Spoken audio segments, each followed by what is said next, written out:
Today's project is this mid-century modern dresser I picked up. I was kind of scared to pick it up because it's a really bad paint job. I had no idea what was underneath it, but I decided, you know what, I'm just going to go in and I'm just going to start stripping it and see what I can find.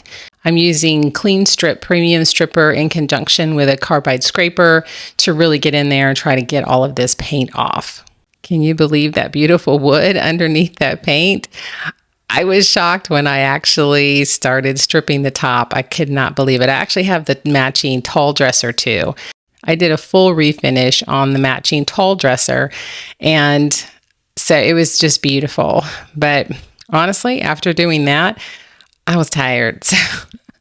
So I did not do a full refinish on this dresser. I did strip the top, and I stripped the top 2 drawers, and I stripped all of the legs. But I decided to just sand down the body, and I'm going to paint it out.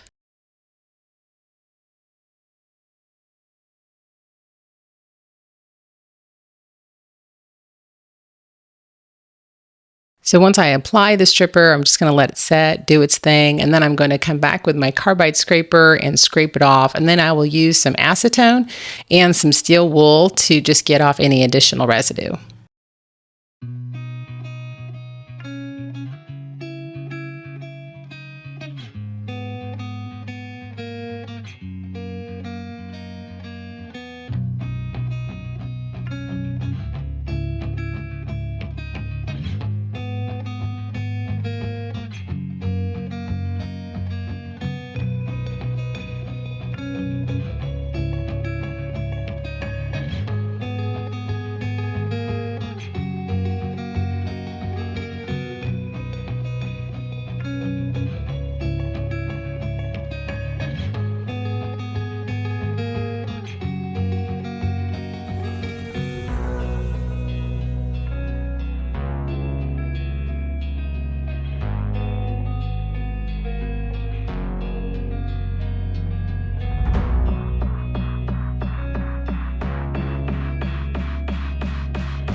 So for the drawers that I'm going to paint, I've given them a really good scuff sand, and I like to do a final clean with some liquid sandpaper. It doesn't replace sandpaper, but it really just helps me kind of an extra insurance to make sure I've gotten all of the areas, that it's really nice and etched up, and that it's ready to receive the primer. I'm using Ben Shellac primer. This is a solvent-based primer. It's a wonderful all-purpose primer. It is a little messy because it has to be cleaned up with either denatured alcohol or ammonia, but it really seals in tannins, covers, you see it covers an existing paint job really well. It's a wonderful all-purpose primer, and it's wonderful to use with any kind of paint. I do make sure that I sand between coats. It's hard to tell in a video, but you always have like these little bumps when you apply your first coat. So you want to make sure that you've knocked down all of those little nibs. Make sure there's no maybe some lint or anything caught in the finish. So before you move on to your second coats, you always want to make sure that you're sanding with a high grit of sandpaper, and that's really going to help you get a really fine finish.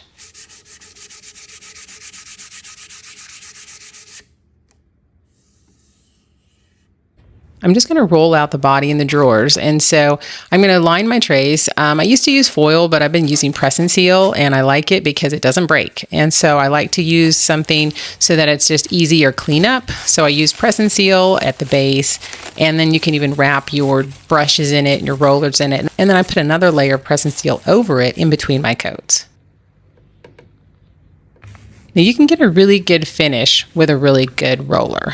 The key is you want to have a very fine nap. So I try to find something under under a 1/2 inch nap. And so I usually go with about a 3/8 of an inch, or if I can find a 1/4 inch nap, that's great too. So microfiber, honestly, my most favorite rollers are by Stallmeister.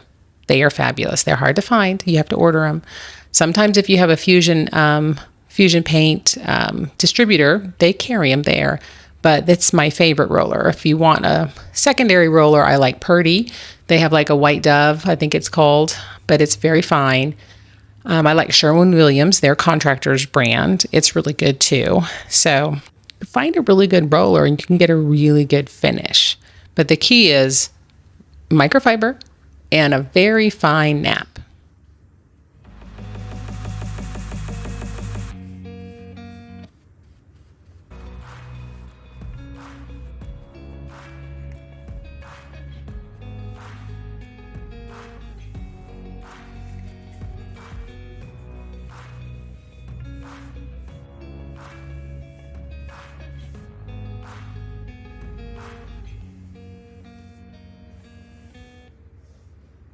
I like to cut in with my perimeter first, and then I'll come back with my roller, and I like to always finish with nice long strokes. That just levels out the paint. I try not to overwork it. I'm using a paint that is self-leveling, so you don't need to overwork it.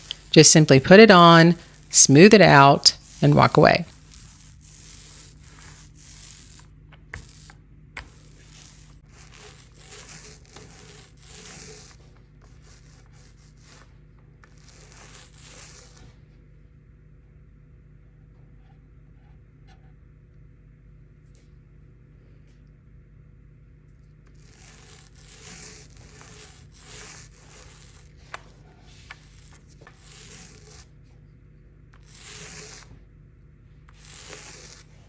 For the top, I'm going to apply a gel stain. I'm using a pre-conditioner by Minwax. That's just going to help my gel stain go on a little bit smoother. And once that dries, give it a nice little sand with a high grit, and then I'm going to apply my gel stain. This is Hickory by Varathane. I think it's beautiful on walnut. I did go ahead and seal it out with 2 coats of General Finishes High Performance Top Coat in Satin.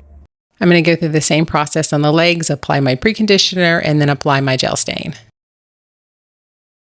Let's look back at the before. I know it was really scary, terrible paint job, but I love the lines. And after a little bit of stripping and a little bit of paint, here you go. What do you think? I know, that wood is so good. So good. I know part of me wishes maybe I'd gone ahead and stripped out the whole thing, but after doing the other dresser, I think I just got tired. So I think it looks really good though. I think the combo, this is actually Lead Gray by Benjamin Moore. And I think it's a really beautiful combination with the Hickory. A lot of depth to that. Can you believe how beautiful it looks on the walnut? I did go ahead and put new hardware on. It's a new hardware, but it kind of mimics the mid-century modern vibe. And I think it works really well with this piece. So what do you think? Do you like it? Do you wish I had stripped the whole thing? Part of me does, but part of me likes it. Do you like the two-tone look? I don't know. Tell me what you think in the comments. Thanks so much for watching.